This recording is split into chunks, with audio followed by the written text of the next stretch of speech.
στο Sky σχετικά με το θερμότερο φθινόπωρο τουλάχιστον μέχρι τώρα στην Ευρώπη. Στη Γερμανία φαίνεται ότι τα πράγματα είναι λίγο διαφορετικά, τουλάχιστον προς το παρόν, ακόμα και στο Βερολίνο. Δηλαδή για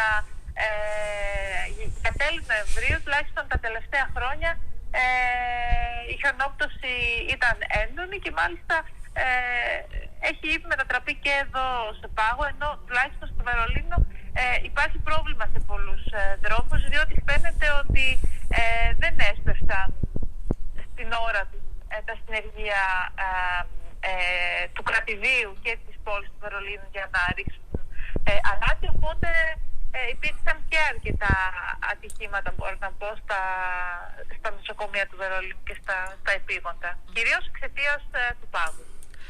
Ας ελπίσουμε ότι θα περάσει σύντομα αυτό το κύμα κακοκαιρίας με όσο το δυνατόν λιγότερα προβλήματα. Δήμητρα, να σε ευχαριστήσουμε πολύ.